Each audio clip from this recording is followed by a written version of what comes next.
Hello everyone. In this lecture, we will discuss the nominal strengths of tension members. We will start by discussing yield and tensile rupture in steel, followed by the equations used to calculate nominal and design strengths of tension members. So let's begin. Yield and tensile rupture.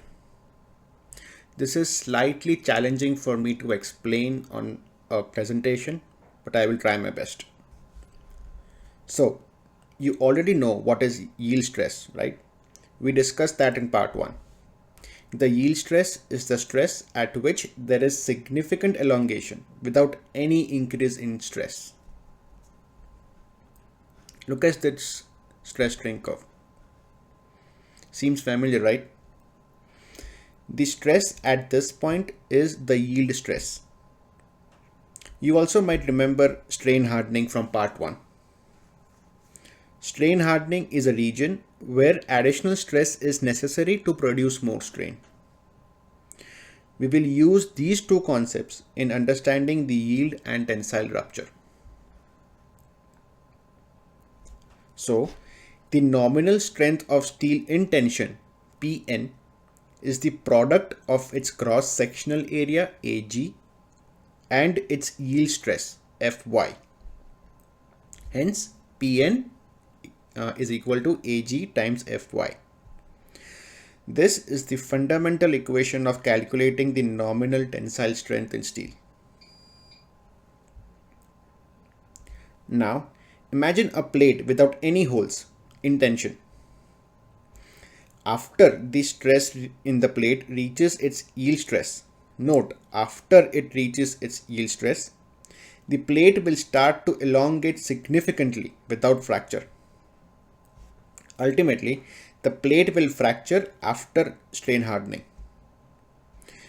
So, although the steel fractures much later after reaching its yield stress, there is so much elongation until then that the member becomes useless.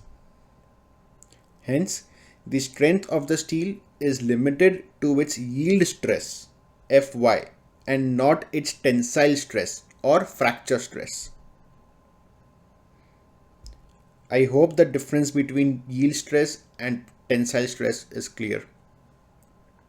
Just to revise, yield stress is at this point, the y ordinate of this, and the tensile stress is after the strain hardening.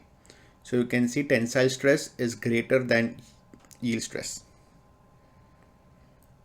Okay, so now on the other hand, if we have a tension member with a bolt hole, it can possibly fail by fracture at the net section through the holes. This is the net section.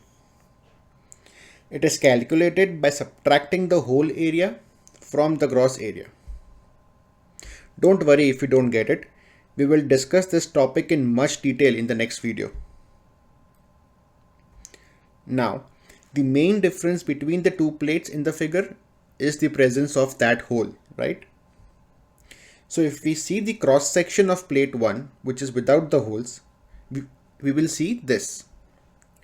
So B is the width of the plate and T is the thickness of the plate. So you can say the gross sectional area of this plate in tension is B times T. Now let's look at this section of plate 2 at the net section area. You can see the hole in the sectional view, right? This hole reduces the area of steel in tension because the hole does not contain the steel anymore. This reduced area is called the net area. Hence, net area is the gross area minus the area of the hole. I hope it is clear till now.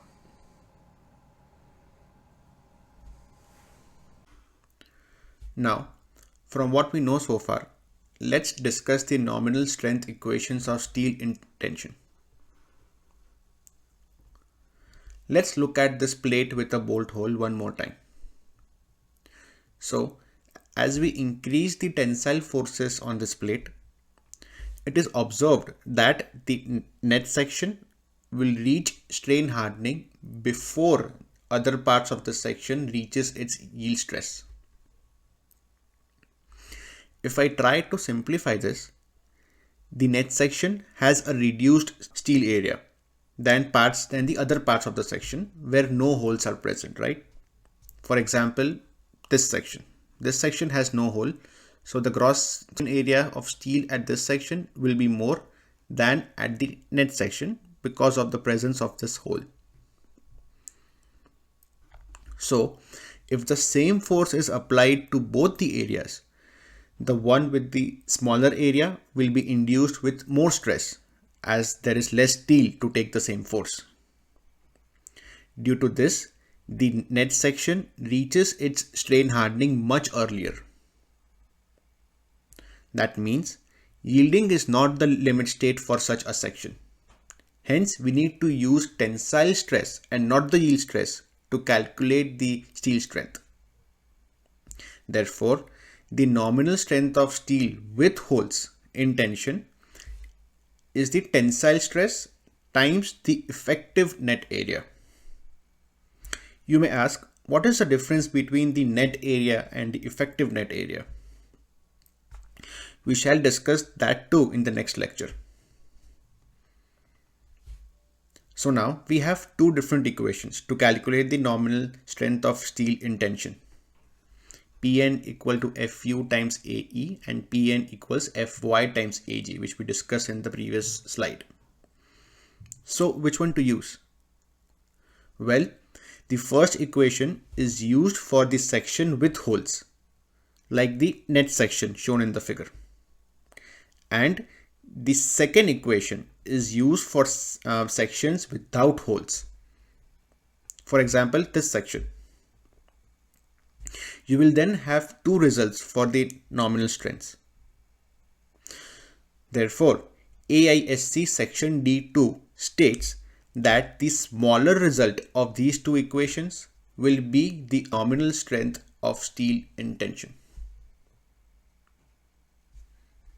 So here Fy is the minimum yield stress in the steel, Fu is the tensile or the rupture stress, Ag is the gross area of steel in section, An is the net area, and Ae is the effective net area of steel.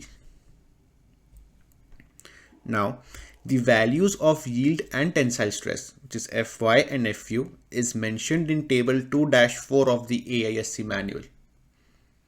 I will attach the table as a resource to this lecture. Well, that was a lot to take in, right? I would highly recommend to replay this video and try to understand this concept better. If you still have problems, you can always mention in the comments. I will be happy to help.